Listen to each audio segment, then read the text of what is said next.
जय हिंद दोस्तों। चलिए देखिएगा, इससे पहले हम आप लोगों को बता दिए थे 2C में हो गया था। 2C में 1 से लेकर 5 से लेकर के आपका कहाँ 11 नंबर क्वेश्चन हो गया था। ये तीसरे पार्ट में क्वेश्चन बताया जा रहा है। पहले पार्ट में आपको पहले से लेकर के चौथे नंबर क्वेश्चन तक बताया गया था। दूसरे पार्ट में आपका था क्या 2 से 5 से लेकर के 11 तक था। आज हम आप लोगों को बताने वाले हैं क्या 12 नंबर का क्वेश्चन। तो देखिएगा 12 नंबर के क्वेश्चन में क्या करना है। कह रहा शेषफल याद कीजिएगा। कुछ समीकरण दिया हुआ है, देखिएगा ये हमारे पास क्या दिया हुआ, कुछ बहुपद दिया हुआ है। कह रहा है इसका क्या करना है, शेषफल निकालना है। किसके माध्यम से, कह रहा है x-1 से अगर x-a से भाग दिया जाए इसमें तो शेषफल क्या आएगा, तो उसको बताना होगा। देखिएगा इसके दो तरीके से निकाल सकते हैं। एक होता है भाग विधि से, जैसे आपका 5 से लेकर के 11 नंबर तक क्वेश्चन भाग विधि से बताया गया था, 4 पदों का भाग, उससे भी यह निकल सकता है। एक होता है आपका शेषफल, जब केवल निकालना होता है तो उसको जिस समीकरण से भाग दिया जाता है उसी के बराबर हम क्या मान लेते हैं, 0। केवल यह तब लगेगा जब केवल निकालना होगा शेषफल प्रमेय से, कहे मतलब शेषफल निकालना हो तब क्या करेंगे, जिससे भाग देते हैं उसी के इक्वल हम क्या मान लेंगे, 0 मान लेंगे। देखिएगा x-a हमारा है, इसी से क्या करना है, इसमें भाग देना है। जब इसमें भाग देना है तो क्या किया जाएगा, इसी के बराबर हम क्या मान लेंगे भैया, 0 मानेंगे। तो इसके बराबर 0 मानेंगे तो देखिएगा क्या होगा। एक तरीका था कि इसमें इससे भाग दे दे इसमें, जैसे आपका 5 से लेकर के 11 नंबर के क्वेश्चन तक बताया गया है, ठीक उसी प्रकार से वैसे इसको भी कर सकते हैं। लेकिन ऐसा करेंगे तो लंबा हो जाएगा, क्योंकि उसमें आपका सब निकलता है, शेषफल निकलता है, भागफल भी निकलता है। और केवल जब भागफल कहे, केवल जब शेषफल कहे तो उसके लिए क्या होता है, जिससे भाग दिया जाता है उसी के इक्वल हम क्या मान लेंगे, 0 मान लेंगे। किससे भाग दे रहे हैं, x-a से। देखिएगा x-a बराबर हम क्या मान लेंगे, 0। जब 0 मान लेंगे, देखिएगा हमें क्या करना होता है, जिसकी वैल्यू दिया होता है उसी को क्या करेंगे, उसी तरफ भेज देंगे। देख रहे हैं इसमें क्या है, सब निकालना किसका है, कह रहा है शेषफल निकालना है। शेषफल क्या आएगा, हम देखिएगा a को क्या कर रहे हैं, उधर भेज दे रहे हैं। हमारे पास x यहीं रहेगा, a इधर माइनस है तो उधर जाके प्लस हो जाएगा। 0 में a जोड़ेंगे तो क्या आएगा, a ही आ जाएगा। ठीक है ना। किसी संख्या में, किसी चर पद में अगर आप 0 जोड़े तो वही संख्या, वही चर पद फिर लौट के आ जाती है। ठीक है ना। अब देखिए हमारे पास x का मान कितना आ गया, a आ गया। जब x का मान a आ गया तो यही जहां क्या है, x है, वहीं उठा करके क्या हम रख देंगे, a रख देंगे। a रख देंगे तो क्या होगा, हमारा शेषफल निकल करके आ जाएगा। देखिएगा समीकरण हमारे पास है क्या, x की घाते 3 minus a x² plus 6 x minus कितना a, इतना दिया हुआ है। अब देखिएगा x बराबर कितना आया है, a आया है। मतलब जहां x है हम वहां कितना रख सकते हैं, a रख सकते हैं। देखिएगा x के स्थान पे a रखेंगे तो a की घाते 3 माइनस यहां रखेंगे। देखिएगा a गुणे x का मान कितना है, a है, a का स्क्वायर और प्लस 6 गुणे x का मान कितना माने हैं, a मानेंगे, बराबर a माइनस से। अब देखिएगा ये a क्यूब है तो इसको ऐसे लिख देते हैं। फिर देखिएगा 1 घात इसकी, 1 घात 2 घात इसकी, कुल कितनी घात, 3 घात। हमने आपको बताया था जब चर पदों का गुणा होता है तो उनमें क्या होता है, सेम चर पद, या तो x रहे या तो पूरा a रहे, तो उनका गुणा होता है तो उनकी घात आपस में क्या होती है, जुड़ती है। उनकी पावर आपस में क्या होगा, ऐड होगा। 1 घात इस, 2 घात इसकी, 1 घात इसकी, यहां भी a यहां भी है, दोनों चर पद सेम हैं तो दोनों चर पद सेम है तो उनके पावर क्या हो जाएंगे, उनकी घात आपस में क्या हो जाएगा, जुड़ जाएगा। 1 + 2 कितना हो जाएगा, 3। तो यहां लिख देंगे 1 की घातें 3। फिर देखिएगा यहां हमारे पास है क्या, 6 गुणे a। जब चर पद और अचर पद का गुणा होता है तो उनको केवल गुणा करने के दौरान आपस में क्या कर दिया जाता है, सटा करके लिख दिया जाता है। ठीक है ना। गुणा तो हो नहीं पाएगा, 6 का गुणा a में करेंगे तो क्या आएगा, 6a आएगा। कितना आ गया भैया, प्लस 6a और जो बचा है माइनस a। ठीक है। अब देखिएगा ये क्या है, a क्यूब प्लस में है एक बार, यहाँ a क्यूब क्या है, माइनस में है। ये भी एक बार है, ये भी एक बार है, सेम बार है, प्लस माइनस है तो क्या हो गया, कट गया, बचा क्या, आपके पास बच गया भैया 6a माइनस a। अब देखिएगा यहाँ 6 बार a कितनी बार है, 6 बार है। यहाँ a कितनी बार है, 1 बार है। ये माइनस में है, ये क्या है, प्लस में। प्लस माइनस होता है, घटता है। 6 बार में से 1 बार निकलेगा तो कितनी बार बचेगा, 5 बार क्या बच गया, a बच गया। तो हमारे पास शेषफल कितना आ गया भैया, यही हमारे पास आंसर हो गया। यही हमारा क्या है, शेषफल है। ठीक है, शेषफल कितना आ गया हमारे पास 5 है। समझ में आया कैसे आया? इसी तरीके से क्या कर लेंगे, हम कर लेंगे। अगर आप इसका भाग इसमें दे देंगे भाग विधि से, जैसे मैंने बताया था 5 से लेकर 11 नंबर क्वेश्चन तक, उसी प्रकार से लास्ट में आपका शेषफल वहां निकल कितना आएगा 5a आएगा, तब भी शेषफल आएगा। लेकिन उससे क्या होगा, लंबा हो जाएगा। वह तब लगता है जब भागफल और शेषफल दोनों निकालना होता है। यहां तो केवल शेषफल कहा था, हमने क्या कर दिया, जब शेषफल केवल निकालना होता है जिससे भाग दिया जाता है उसी के बराबर क्या मान लेंगे 0। जब 0 मान लेंगे तो वही जितना मान आएगा उठा करके समीकरण में रख देंगे, हल कर देंगे। हल करने के बाद जो आएगा वही हमारा क्या होगा, शेषफल। आप देख रहे हैं यहाँ कितना आया है 5a आया है, यही 5a क्या है हमारा शेषफल है। ठीक है, चलिए आगे। चलिए देखिएगा, ये आपका 12 नंबर क्वेश्चन था। चलिए 13 नंबर पे चलते हैं। ठीक है, चलिए देखिएगा भैया 13 नंबर का क्वेश्चन। 13 नंबर के क्वेश्चन में आप देखिएगा कह रहा है क्या, ध्यान समझिएगा।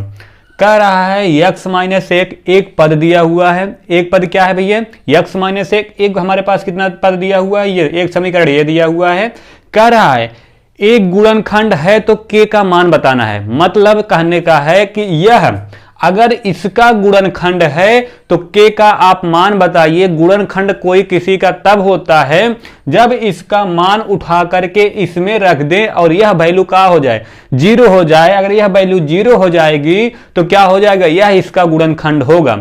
जाहिर सी बात है, यह पहले ही क्या कह दिया कि एक गुणनखंड है। यह किसका, इसका x - 1 का यह गुणनखंड है। जब गुणनखंड है तो गुणनखंड कब होता है, इतना जान जाइए।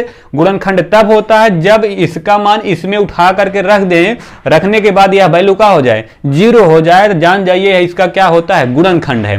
ये हम नियम होता है। नियम क्या होता है, अगर इसका मान हम उठा करके किसमें रखें, इसमें अगर हल करने पे पूरी वैल्यू लास्ट में कितनी आ जाए 0 सॉल्व करने के बाद, तो वह इसका क्या होगा, यह गुणनखंड है। यह तब होता है जब नहीं कहा रहेगा, लेकिन इसमें तो कह दिया है यह x - 1 इसका एक क्या है, गुणनखंड है। अगर गुणनखंड है तो आपको क्या करना है, k की वैल्यू बताना है, k का मान बताना है। ध्यान देना, हम क्या मानेंगे, इसके बराबर मान लेंगे x - 1 बराबर। x - 1 बराबर कितना मानेंगे भैया 0।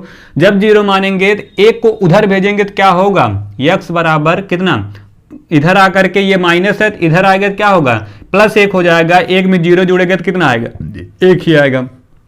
इतना हुआ। अब देखिएगा k का मान तब निकलेगा, किसी भी चर पद का मान तब निकलता है जब उसमें 2 पक्ष होने चाहिए। एक होता है दायां पक्ष, एक होता है बायां पक्ष। मतलब लेफ्ट हैंड साइड होना चाहिए और राइट हैंड साइड होना चाहिए, तभी क्या होता है, दो पक्ष होते हैं तभी किसी का मान निकलता है, किसी की वैल्यू तब निकलती है। अगर हमारे पास ये है, इसको पहले पूरा लिख लेते हैं। देखिएगा 4x का cube + 3x square - 4x + k। अब देखिएगा यह क्या है, इस k का मान निकालना है ना, k का मान चाहिए तो जाहिर सी बात है 2 पक्ष होगा। 2 पक्ष होने के लिए क्या करेंगे, इसी के बराबर हम क्या मान लेंगे 0। तो इसके बराबर क्या मान लिए 0। क्यों, क्योंकि गुणनखंड है कि गुणनखंड को सॉल्व करने के लिए, वैल्यू निकालने के लिए किसी पद का क्या मानना जाता है, बराबर 0 माना जाता है। ठीक है ना। अब देखिए हमने x बराबर क्या निकाला है, x बराबर हमने क्या निकाला भैया 1 निकाला है। जब 1 निकाला है तो जहां जहां x है वहां वहां क्या रख देंगे, 1 रख देंगे। ठीक, जहां जहां हमारा क्या है x है, x की वैल्यू कितना रखेंगे 1। अब कोई पूछेगा 1 कहां से आया, एक क्वेश्चन में कहा था यह क्या है, इसका एक गुणनखंड है। गुणनखंड कैसे होगा, बराबर 0 मान के 1 निकाल ले x का मान। अब जहां x है उठाकर कितना रखेंगे 1। देखिएगा 4 गुणे x मतलब 1, x की घाते 3 है तो 1 की घाते भी कितना हो जाएगा 3, क्योंकि x बराबर कितना है 1 है। अब देखिएगा +3 गुणे कितना 1 की घाते 2 -4 गुणे कितना 1 और प्लस कितना k बराबर कितना भैया 0। इतना हो गया हमारा। अब देखिएगा 1 का चाहे वर्गमूल निकालिए, चाहे घनमूल निकालिए, चाहे घन निकालिए, 1 का गुणा अगर आप 1000 बार भी करेंगे, 1 गुणे 1 गुणे 1 गुणे, तब भी 1 आएगा। हमेशा 1 का वर्गमूल, घनमूल, घन, वर्ग, चाहे जो निकालिए हमेशा क्या आएगा 1 ही आएगा। तो हम जान जाइएगा 1 आएगा तो 1 का गुणा 4 में करेंगे तो कितना आएगा 4। वर्ग भी तो 1 ही आएगा। 1 का गुणा 3 में करेंगे तो कितना होगा 3 -4 का नम 4 और प्लस के बराबर कितना भैया 0। अब देखिएगा ये +4 ये -4 कट गया। आप जोड़ घटा कर भी कर सकते हैं, चाहे जोड़ लीजिए इसको 4 3 7, 7 में से 4 जाएगा तब भी क्या बचेगा, 3 ही बचेगा, ठीक है ना। चाहे यहाँ -4 था, ये +4, +4 -4 क्या हो गए, कट गए, बचा क्या 3 + के बराबर कितना भैया 0। यही के का मान तो निकालना है, जिसका मान निकालना होता है उसे एक तरफ रोकिए, बाकी सबको दूसरी तरफ। हमको के का मान चाहिए तो के बराबर यहीं रोकेंगे, 3 इधर प्लस है, उधर जाके माइनस, माइनस होगा तो कितना हो जाएगा -3, क्योंकि 0 में कोई चीज घटाए कोई चीज जोड़े वही चीज फिर लौट के आ जाती है। तो हमारे पास के का मान कितना आ गया, 3 आ गया। समझ में आया भैया। अब देखिएगा हमारे पास के का मान कितना आया, 3। यही के का मान हमको क्या करना था, निकालना था। अब क्या हो गया, के का मान निकाल लेंगे। अगर यही 3 उठा करके जहां हमारा के है, के स्थान पे 3 रख दीजिए, पूरी वैल्यू कितनी हो जाएगी, 0 हो जाएगी, तो है कि इसका गुणनखंड हो जाएगा। पहले ही बोला था, लेकिन ये करना नहीं है, हमको केवल क्या निकालना था, के का मान। अगर बोला होता तो हम उसको करके दिखा देते हैं, बोला नहीं है तो करेंगे नहीं, आगे मिलेगा तो हम उसमें बताएंगे, ठीक है ना। चले आगे, चलिए आपका ये 13 नंबर क्वेश्चन था, नोट कर लीजिएगा। 14 नंबर क्वेश्चन पे चलते हैं, ठीक है ना। चलिए देखिएगा भैया 14 नंबर का क्वेश्चन। 14 नंबर क्वेश्चन में क्या कह रहा है, देखिएगा वही चीज पूरा है, केवल भाषा बदल दी गई है। देखिएगा कह रहा है जांच कीजिए। जांच करने का मतलब होता है कि उत्तर की जांच आप करते हैं कैसे, वैल्यू को उठा करके रख देते हैं। अगर वैल्यू क्या हो गया, सॉल्व करने पे 0 आ गया, दोनों पक्ष इक्वल हो जाए या तो क्या हो जाए, उसको सॉल्व करने पे 0 आ जाए तो क्या होता है, उसी से उत्तर की जांच की जाती है, ठीक है ना।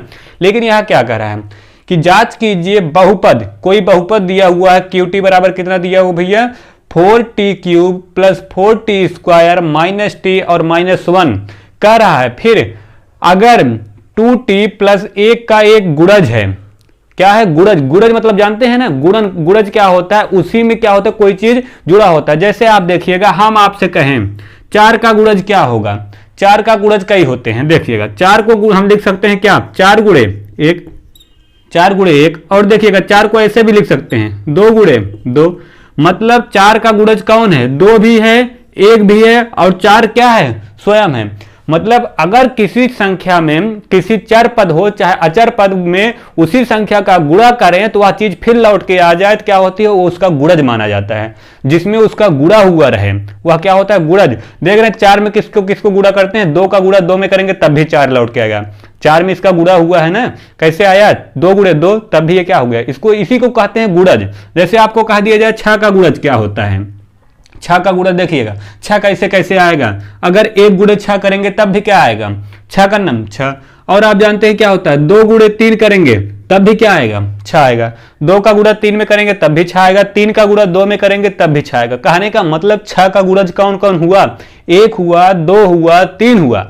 मतलब जिसमें कोई सी संख्या का अगर गुणज पूछे तो उसका क्या होता है, उसका गुणनखंड फैक्टर उसका क्या कहलाता है, गुणज कहलाता है। समझ में आया ना, जिससे उसको टूट टूट करके छोटे छोटे भागों में निकले तो वही उसका क्या होता है, गुणज होता है। कहने का मतलब अगर ये जितना ये समीकरण दिया हुआ है उसमें क्या होगा, इसी संख्या का कहीं ना कहीं गुणा हुआ होगा, ठीक है ना, कहीं ना कहीं गुणा हुआ होगा, तभी ये इसका क्या है, गुणज है। और गुणज कैसे निकालते हैं ध्यान दीजिएगा, इसको हटा दूं। हमारे पास ध्यान देना भैया, कह रहा है कि यह इसका क्या है, गुणज है। जब गुणज है जाहिर सी बात है इसकी वैल्यू अगर उठा करके इसमें रख देंगे तो क्या हो जाएगा, 0 हो गया, जान जाइए क्या है, गुणज है, नहीं तो नहीं है। अगर ये हमारे पास कितना है 2t + 1 बराबर कितना 0, और t का मान निकाल ले, यहां से t का मान निकालने के बाद इस समीकरण में रख देंगे। अगर इस समीकरण को हल करें इसका मान कितना आ जाए 0, तो यह इसका गुणज है, नहीं तो गुणज नहीं है। देखिएगा 1 इधर प्लस है तो उधर जाएगा माइनस, अब उधर जाने के बाद ये क्या हो गया -1, ये क्या है 2 इधर गुणा है, गुणा होने के बाद क्या होगा भैया, कोई चीज गुणा होती है, गुणा अगर बराबर के उस साइड भागता है तो क्या बनाता है, जानते ही आप क्या बनाएगा, भाग बनाएगा। तो ये क्या हो गया, भाग। मतलब t का मान कितना आ गया भैया, देख रहे हैं t का मान आ गया -1/2। अब हमारे पास समीकरण क्या है, ये है समीकरण, ये है 4t, इसको लिख दे रहा हूं, समीकरण आपका है 4t³ + 4t² - t और माइनस कितना 1। जहां जहां टी है वहां वहां उठा रखेंगे कितना, -1/2 इसमें रख देंगे। अगर इसको हल करने पे मान कितना आ गया 0, तो यह इसका एक गुणज है, गुणज होगा, नहीं तो नहीं होगा। ठीक है ना। अब देखिएगा हम कैसे हल करेंगे। 4t का मान कितना हो गया, t देख रहे हैं कितना है -1/2 का, यहाँ घात 3 है तो यहाँ भी 3 लगाएंगे, प्लस 4 गुणे कितना -1/2 का स्क्वायर है तो स्क्वायर लगाएंगे, माइनस कितना भैया t का मान कितना है -1/2 और -1। जहां जहां t था वहां वहां उठा के हमने कितना रख दिया -1/2। अब देखिएगा इसको हल करेंगे तो क्या होगा, -1/2 का गुणा कितनी बार करना है, 3 बार करना है। कैसे होगा देखिएगा, जिसको ना समझ में आए, -1/2 गुणे -1/2 गुणे -1/2, ये चीज आपका है। अगर ये चीज का गुणा कितनी बार करने भैया, 3 बार, क्योंकि क्यूब है तो क्यूब में किसी चीज का घन होता है तो गुणा कितनी बार होता है, 3 बार। इसका गुणा 3 बार करेंगे। और भिन्न का गुणा तो आप सीखे हैं, ऊपर का गुणा ऊपर और नीचे का गुणा नीचे। आप देखिएगा अगर 1 का गुणा 1 में करेंगे, पहले देखिएगा चिन्ह का गुणा करेंगे, यहां माइनस है तो यहां क्या है माइनस, माइनस का गुणा माइनस में करेंगे तो क्या हो जाएगा प्लस। कहने का मतलब यहां क्या आ गया भैया प्लस, एक माइनस और बचा है। अब ये माइनस माइनस प्लस हो गया, क्या है प्लस, और ये प्लस का गुणा माइनस में करेंगे तो क्या आएगा माइनस। ठीक है ना। और देखिएगा 1 का गुणा सब में हमेशा करेंगे तो क्या आएगा, 1 ही आएगा। नीचे देखिएगा अब ऊपर हो गया माइनस, नीचे देखिएगा 2 दूनी 4, 4 दूनी 8, नीचे कितना आ गया भैया 8 आ गया। मतलब 1/2 का गुणा अगर 3 बार करेंगे तो कितना आएगा -1/3। तो हम यहां लिख सकते हैं कितना भैया -1/3 हो गया। चाहे ब्रैकेट लगा दीजिए, माइनस है ब्रैकेट लगा दे रहे हैं। फिर देखिएगा अब हमारे पास क्या है, 4 गुणे -1/2 का गुणा कितनी बार करना है, 2 बार करना है। इससे पहले हमने देखिएगा, मैं अब 1 बार हटा दे रहा हूं इसमें से, क्योंकि 2 बार करना है। 2 बार करना है तो 1 बार क्या कर दिया, हटा दिया। अब 2 बार हो गया। अब देखिएगा इसका गुणा इसमें करेंगे, ये माइनस का गुणा माइनस में क्या हो जाएगा प्लस, 1 का गुणा 1 में करेंगे तो 1 करना 1, और नीचे देखिएगा क्या है 2 दूनी 4, कितना आया भैया 1/4 आ गया प्लस के साथ। मतलब इसके स्थान पे कितने लिख देंगे 1/4। अब देखिएगा माइनस, और एक चीज ध्यान देना, इसके बीच में कोई चिन्ह नहीं है तो क्या है गुणा है। और बाहर हम जानते हैं, बाहर अगर माइनस लगा हो तो उसके अंदर के चिन्ह क्या होते हैं, बदल जाते हैं। देख रहे हैं यहाँ कहीं माइनस लगा था, ये प्लस था, इसलिए चिन्ह प्रभाव नहीं पड़ा। यहाँ माइनस है तो माइनस का गुणा इसमें होगा, चिन्ह खुलने के बाद क्या होता है, गुणे के दौरान ही क्या होता है प्लस होता है। लेकिन बताया जाता है क्या, माइनस अगर बाहर रहेगा तो ब्रैकेट खुलेगा तो क्या होगा, चिन्ह परिवर्तित हो जाता है। कैसे होता है, गुणा होता है तभी परिवर्तित हो पाता है। ये माइनस है तो क्या हो जाएगा यहाँ माइनस माइनस प्लस, कितना है भैया 1/2, और क्या है -1। इतना समझ में आया। चलिए देखिएगा ये कट जाएगा, 4 दूनी 8, ये 4 का नम 4, कितना बचा, यहाँ बच गया हमारे पास ऊपर -1/2, यहाँ कितना बचा प्लस केवल 1 बचा। फिर देखिएगा प्लस 1/2, ये वाला बचा है -1। अब देखिएगा यहाँ आप क्या करिए, आपके पास कई तरीके हैं, इसका बटे 1 करके, इसका बटे 1 करके, हर का लसा लेकर के क्या करिएगा सॉल्व करेंगे तब भी 0 आएगा। एक तरीका और है, आपको दिख रहा होगा, ये माइनस में 1 है, ये प्लस में 1 कट गया, ये प्लस में 1/2, ये माइनस में 1/2, कितना बचा, कुछ बचा। जब कुछ नहीं बचा मतलब क्या बच गया 0। जब 0 बच गया तो यही चीज मैं बार बार कह रहा था, अगर हल करने पे कितना आ जाए 0, तो यह इसका क्या है एक गुणज होगा। गुणज हो जाएगी वैल्यू 0 कब होगी, जब इसका यह क्या होगा गुणज होगा। अब इसका मान क्या होगा, इसी में कहीं छिपा होगा। छिपा होगा कैसे पता पाएंगे, मान रख करके ही क्या करेंगे सॉल्व कर देगा। अगर 0 आ गया जाहिर सी बात वो किसका है गुणज है। गुणज मतलब क्या होता है, फैक्टर मतलब होता है गुणनखंड। ठीक है ना, समझ में आइए कैसे आया। इतना हो गया। जब इतना हो गया तो आप देखिएगा कट गया, कटने पिटने के बाद क्या आ गया 0 आ गया। इसमें किसी को दिक्कत हो तो भैया इसको बता दीजिएगा आप लोग, इसको तब अलग से कराया जाएगा, ये और बेसिक आपको बता दिया जाएगा। इन सबको उठा करके आपको एक टॉपिक बना दिया जाएगा, एक नया वीडियो बना दिया जाएगा केवल इसी पे, ताकि आपका ये समस्या दूर हो जाएगा। आप लोग ये मत सोचिएगा कि हम 9th में चले गए, 9th में जाने के बाद इतनी ये सब चीज़ें पूछेंगे तो क्या लगेगा, क्या लगेगा, ये मायने नहीं रखता है। मायने ये रखता है कि आपको कितना आया, और डिपेंड ये होता है, सब चीज़ यह डिपेंड करता है आपने कितना सवाल लगाए ये मायने नहीं रखता, कितनी देर आप पढ़े ये मायने नहीं रखता, मायने ये रखता है कि आप पढ़े, आपको आया कितना, कितना समझ में आया। पता चला आप पूरा पढ़ डाले, पढ़ने के बाद भी आपको ना आया। कम पढ़िए, लेकिन जितना पढ़िए विधिवत पढ़िए, चीज़ें आपको समझ में आ जाए। इसीलिए क्या होता है, मैं देखते हैं आप मुझे, मैं ज़्यादा क्वेश्चन नहीं बताता, लेकिन कम बताता हूँ। कम बताने के बाद भी क्या होता है कि मैं सोचता हूँ कि एक एक चीज़ें आपको बता दिए जाए। ये होता है, ये नहीं है पता चला मैं बताता चला जाऊँ आपको समझ भी ना आए, ठीक है ना। हमको ये करना नहीं है, हमको ये करना है कि आपको समझ में कैसे आए। भले ही एक दिन में एक क्वेश्चन क्यों ना हो, 1 घंटे में एक क्वेश्चन ना हो, 2 घंटे में एक ही क्वेश्चन क्यों ना हो, लेकिन 1 घंटे में एक ही क्वेश्चन हो जाएगा। अगर आपको समझ में आ जाएगा तो वो आपको दोबारा करने की जरूरत नहीं पड़ेगी। क्यों? क्योंकि आपने उस पर इतना टाइम दिया है। जब टाइम दिया है तो जाहिर सी बात है इतना आप समझ लिए हैं तो आपको दोबारा करने की जरूरत नहीं पड़ेगी अगर ऐसा है। इसलिए क्या करिए, चीज़ों को पहले विधिवत एकदम समझ लिया करिए। समझेंगे तभी आपको समझ में आएगा। मैथ ऐसी चीज़ है कि आप रट नहीं सकते हैं, क्योंकि अगर नंबर चेंज कर दिया, आप एक क्वेश्चन रट लिए, रटने के बाद क्या होता है आप नंबर रट ले सकते हैं, ठीक है ना। नंबर अगर चेंज कर दिए तो आप कर नहीं पाएंगे, ठीक है। यही चीज़ मैं कहता हूँ कि मैथ रटी नहीं जा सकती, आप रटिए मत, सीखिए। आप देखे होंगे आपको a + b का होल स्क्वायर, a + b का होल क्यूब, ये सब चीज़ें 8-10 फार्मूले आपको रटा दिए गया है। आप रट लिए हैं, ठीक किए हैं, लेकिन आया कैसे वो सोचे हैं, उसको आपको आगे मिलेगा, मैं बताऊंगा, ठीक है ना, कैसे आता है। वो बहुत सब सिंपल तरीका होता है। कैसे, कोई फार्मूला कोई रटने के लिए नहीं बनता है, फार्मूला सब किसी न किसी तरीके से बना होता है। हम उसको बताएंगे कैसे बना है, आगे आपको मिलेगा, वहां बना बताएंगे, अभी नहीं, ठीक है ना। चलिए चलते हैं आपको नेक्स्ट क्वेश्चन। देखिए भैया 14 नंबर में एक क्वेश्चन और था, 2 पार्ट में था। पहला क्वेश्चन हमें 14 नंबर का बता दिए, 14 नंबर का दूसरा क्वेश्चन ध्यान देखना। कह रहा है कि 7 + 3x, 7 + 3x इसका 3x³ + 7x का एक गुणनखंड है या नहीं, आपको यह बताना है। कोई चीज अभी मैंने बताया, कोई चीज किसी भी संख्या का गुणनखंड फैक्टर तब होता है जब उसका मान उठा करके अगले वाले समीकरण में रख दिया जाए, अगले वाले इक्वेशन में रख दिया जाए और उसकी वैल्यू क्या हो जाए, 0। अगर 0 हो जाएगी तो उसका गुणनखंड होगा, नहीं तो नहीं होगा। कहने का मतलब हमारे पास अगर दिया हुआ है यह इसका गुणनखंड है कि नहीं, ये पूछ रहा है। जब पूछ रहा है तो अगर इसका मान उठा करके किस में रख दें, इसमें रख देंगे। अगर यह 0 आ गया समझ लीजिए गुणनखंड है, नहीं तो नहीं है। चलिए देखते हैं 0 आता है कि नहीं। इसको कैसे मान निकालेंगे, 7 प्लस किसी का मान कैसे निकलता है, 2 पक्ष होता है। 2 पक्ष में क्या होता है, एक दायां पक्ष एक बायां पक्ष। जब 2 पक्ष नहीं होता तो हम 2 पक्ष बनाते हैं, एक लेफ्ट हैंड साइड एक राइट हैंड साइड। कैसे बनाते हैं, उसके बराबर क्या दिखा देंगे, 0। जब 0 दिखाए, अब देखिएगा 3x को यहीं रखते हैं, ये 7 इधर प्लस है तो उधर जाके क्या बन जाएगा, -7 है।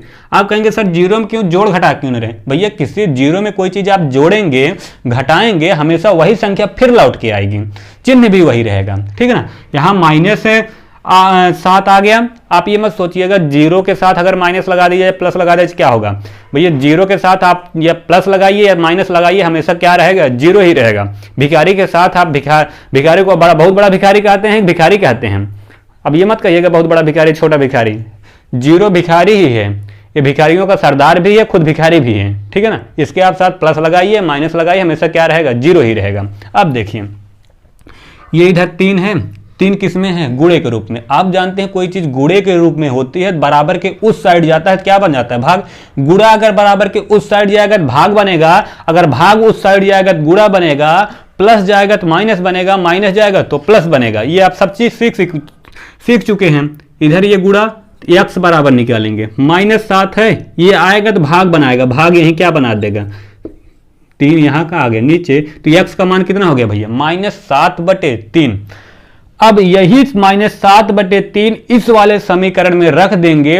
अगर हल करने पे वैल्यू 0 हो गई तो जान जाइए क्या है, ये इसका क्या है, गुणनखंड है, नहीं तो नहीं है। यही चीज पूछ रहा है, गुणनखंड है कि नहीं है। अगर मान रखने पे 0 आ गया तो गुणनखंड है, नहीं तो नहीं। चलिए देखिए कितना है भैया, 3x³ + 7x। अब देखिएगा x के स्थान पे कितना रखेंगे, -7/3। देखिएगा -7/3, यहाँ क्यूब है तो यहाँ भी क्यूब, प्लस कितना 7 गुणे -7/3 होगा। अब देखिए कोई चीज क्या होती है, घात 3 बार है, जाहिर सी बात है इसका गुणा कितनी बार होगा, 3 बार।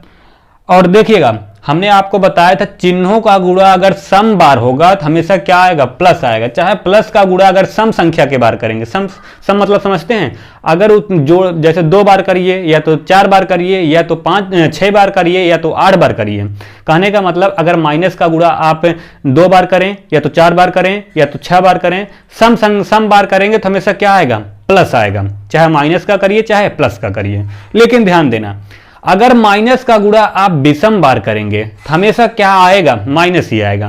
3 बार करिए, 1 बार करिए और कितनी बार करिए, और आप करिए भैया 5 बार करिए, 7 बार करिए, 9 बार करिए तो हमेशा क्या आएगा, माइनस ही आएगा। तो मतलब माइनस का गुणा कितनी बार करना है, 3 बार, तो हमेशा क्या आएगा भैया, माइनस ही आएगा। तो माइनस 7 का क्यूब इसके ऊपर भी है इसके ऊपर भी है, मतलब 7 का क्यूब कितना होता है आपको बताया गया है, आप रटे भी होंगे। 7 का क्यूब होता है 343, 7 सते 49 सत्वा कितना होता है 343, तो यहाँ कितना लिख देंगे 343। और देखना ये 3 है, 3 का क्यूब कितना होता है, क्या हमारे पास होता है 3 त्रिक का 9, 9 त्रिक 27, 3 का क्यूब कितना आ गया 27। अब देखिएगा ये प्लस ये माइनस, प्लस माइनस का गुणा करेंगे तो क्या आएगा, माइनस। 7 का गुणा 7 में, इसका बटे कुछ नहीं थे 7 सते 49 और नीचे का गुणा नीचे 3 का 3। चलिए अब इसको आगे हल करते हैं। इसको मैं काट दूं, ये गुणा है, गुणा होने के दौरान ये कट जाएगा, 3 9 27, यहाँ 9 आ गया। अब देखिएगा यहाँ बचा कितना, माइनस 343 बटे कितना 9, यहाँ कितना बच गया भैया, माइनस 49 बटे 3, इतना आया। अब देखिएगा, अब चाहे आप तिक्था कोणी इसका गुणा इसमें कर दीजिए, इसका गुणा इसमें और इसका गुणा इसमें, लेकिन इससे करेंगे थोड़ा लंबा हो जाएगा। हम क्या कर ले लेते हैं, लसन। भैया आप हमें ये बताइएगा 3 और 9 का लसा कितना होगा, 9 ही होगा। ये लसा में आपको अगर लसा आगे मिलेगा तो हाँ और अच्छे से बताया जाएगा, फिलहाल इतना आप जानते हैं लसा कैसे निकलता है। तो लसा कितना आ गया 3 और 9 का, 9 आएगा। 9 आया, जितना आता है इसका भाग इसमें लगाएंगे, 9 का 9, 1 बच्चा, 1 का गुणा उसके अंश में किया जाएगा। अगर 343 में 1 का गुणा करेंगे तो क्या इसका मान चेंज हो जाएगा, वही चीज फिर लौट के आएगी। तो कितना, माइनस 343 और ये माइनस, अब इसका भाग इसमें देंगे, 3 त्रिक का 9, 3 बचा, भागफल कितना गया 3 गया। जितना भागफल जाता है उसमें उसके अंश में क्या कर देते हैं, गुणा। 49 में 3 का गुणा करेंगे तो कितना आएगा, देखिएगा इसे लिख सकते हैं कितना भैया 49 गुणे 3, इतना हुआ। अब देखिएगा उसको यहां लिख रहा हूं, दिख रहा है, इसको यहां लिख रहा हूं, कितना बच्चा भैया माइनस 343, 3 का गुणा 49 में करेंगे 3 9 27, 2 बच्चा, 3 चौके 12 2 14, कितना आ गया 147 बटे 9। अब हमें ये बताइए, ये भी माइनस ये भी माइनस, माइनस माइनस हमेशा क्या होता है, जुड़ता है। इसको इसमें जोड़ेंगे तो कितना हो जाएगा 7 3 10 और ये 4 4 8 8 1 9 हासिल वाला, 3 1 4 4 और ये कितना हो गया नीचे 9, माइनस 490 बटे कितना 9। अब 9 का भाग इसमें लगाएंगे ना, जाहिर सी बात है 0 नहीं आएगा। क्या आएगा, आप इसका भाग इसमें दे देंगे तो क्या आएगा, कुछ ना कुछ जो भी आएगा, लेकिन 0 कभी नहीं आएगा। हमें क्या लाना था 0, अगर 0 आता तभी ये इसका गुणनखंड होता, नहीं तो गुणनखंड नहीं होगा। भैया आप हमें ये बताइए, मैंने इससे पहले आपको बताया था अगर किसी संख्या का भाग देने के बाद कभी 0 नहीं आता, किसी संख्या में आप भाग लगाइए ना 0 कभी नहीं आएगा। क्या आएगा आपका, आएगा 1 आएगा, पूरी तरह से कट जाएगा तो क्या आएगा 1 ही आएगा। अब आप ये मत कहिएगा कि हम 0 का भाग 0 से भाग दे दे 1 में किसी संख्या में, वो अलग चीज होती है, वो अनडिफाइंड में आ जाएगा। 1 का भाग 0 में देगा तो क्या आएगा, 0 का भाग 1 में देंगे क्या आएगा। मैं जब शुरू में बता रहा था आपको, पहला टॉपिक 1 के ए में बताया था, वहां पूछा था मैंने आपसे, शायद 1 का ए 1 का बी था, उसमें पूछा था मैंने आपको अगर 0 में 1 का भाग दिया जाए कितना आएगा, 1 में 0 का भाग दिया जाएगा कितना। वो अलग प्रोसेस होता है, वो अनडिफाइंड बन जाएगा और 0 आ जाएगा। लेकिन हमेशा क्या होता है, किसी भी संख्या से कोई किसी में भाग दिया जाता है, भाग देने के बाद कुछ ना बचे, हमेशा क्या बचता है 1 जरूर बचता है, 0 कभी नहीं रुकता, ठीक है। अगर आप ये मत कहिएगा कि 0 का भाग लगा दे कितना, उसको अलग चीज होती है। कितना आगे भैया, अगर जब 0 नहीं आया है, मतलब 0 देखिएगा 0 नहीं आया, अगर 0 आया होता, ये 0 आ गया होता तो क्या होता, यह क्या होगा हमारा, इसका गुणनखंड हो जाता। मतलब इसका मान क्या हो गया, 0 नहीं आया। हम इसको यहां ऐसे दिखा दे रहा हूं, इसको मैं थोड़ा ऊपर लिख दे रहा हूं, देखिएगा मतलब 3x³ प्लस 7x।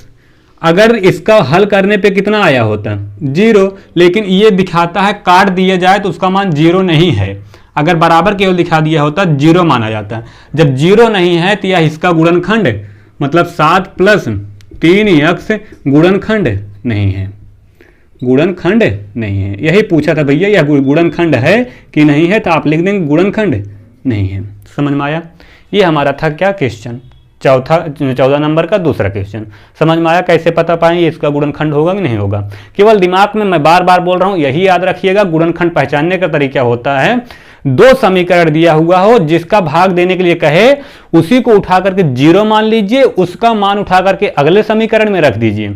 अगर वह 0 आ गया तो गुणनखंड है, नहीं तो नहीं है। ठीक, चले आगे। समझ में आया होगा। ना समझ में आया आप वीडियो को फिर से रिवाइंड कर लीजिएगा, पीछे कर लीजिएगा, आप एक बार फिर से समझिएगा। लेकिन आगे बढ़ने का प्रयास तभी कीजिएगा जब आपको पूरी तरह से समझ में आ जाए। नहीं तो भैया पीछे आप भूलते जाएंगे, आगे रटते जाएंगे, इससे कोई मतलब निकलेगा नहीं। ठीक है ना? अब आप बाकी समझदार हैं, आप समझ सकते हैं। चलिए आगे चला जाए। ये हमारा 14 नंबर का हो गया।